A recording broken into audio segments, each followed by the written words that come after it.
All right, on to our next group. We've got rare earth metals. That sounds like a blue? All right, blue color if I've ever heard one. All right, we've got metals. We've got solids. These rare earth metals have only, let's see, 2 to 4 electrons zooming around on the outside. As far as reactive, um, they're somewhat, we'll go and put somewhat for these. Because what's really excited, though, is not how reactive they are with other elements, but the fact that they are radioactive. Let's get a picture of these guys. See, they are down here. These guys right here. So yeah, don't pick up a rock full of one of these, because it's going to be radioactive, and it's going to make your hand fall off. So that is no good. We've got uranium. We've got plutonium, and all the good elements that you make atomic bombs out of. That's where you're going to find them. Okay, don't forget to give me a factoid there, and don't forget to color it in.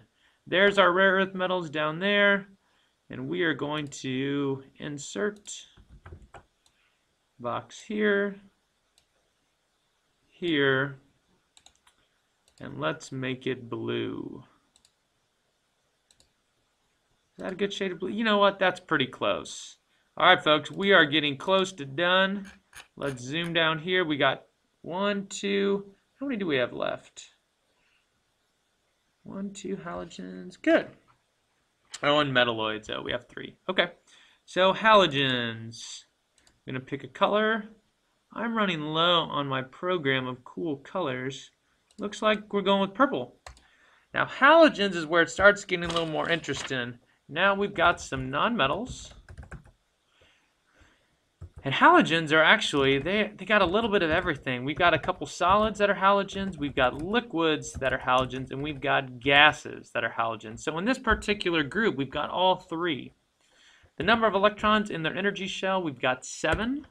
7, I know, that's a lot. Here's your nucleus. We've got 1, 2, 3, 4, 5. We've got a party outside the nucleus. And because we have that party, it is very reactive, as it is at most parties. So notice there's this connection here between halogens, who have 7, and alkali metals, who have 1. They're both very reactive. And so those two like to hang out together a lot. Other properties of halogens is they make salts, which is where the name halogen comes from. And ones that you're going to find familiar, we've got fluorine, that's in toothpaste. We've got chlorine. I guess we should spell these out for you. We've got chlorine that you can find in your pool. Fluorine. Chlorine in your pool. So these are sort of familiar to you guys. Find some more out in your textbook. Fill out that column on your right. And let's color in our halogens purple.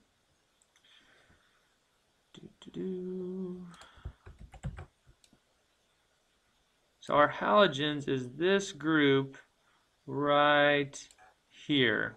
There we go. Purple. All right, getting down to our final 2 groups. Now we've got our noble gases.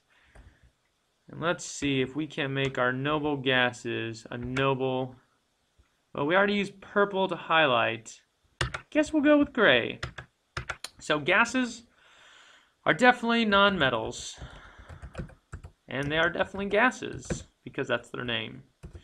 Now the number of electrons they have on the outermost shell or sphere orbiting the nucleus is 8, and this gives them a very unique property of being not reactive at all. And so they don't like to interact with other elements. They don't do a lot of exciting things. There are not a lot of exciting explosions with noble gases. But some other properties is they do have certain smells that are unique to noble gases, that they can light up when you run electricity through them. And I'm sure you've seen neon lights before. That's a famous noble gas. And, that's probably the most common one. So let's just leave it right there. Even though the other ones are really cool. In fact, you should read about them in textbook section 1.3. Let's go up here. We're going to color them gray. I hope you're using way cooler colors than I am, because purple and gray don't always look the best. Okay, here we go, gray. Very good. And now you're thinking to yourself, well, we must color in this weird 4 block as a certain group, but you know what? That is not the case. We are going to do a weird zigzag for metalloids. Let's see, I'm going to do like a pea green, and this is the only one in this column that's going to be unique. It's going to be called a metalloid. And a metalloid, as you can imagine, it's not quite a nonmetal, nor is it a metal, which is why it's a metalloid. It's this thing in the middle. Metalloids, since they are, though, metallish, tend to be solids at room temperature. And the number of electrons they have in their shell, it really depends.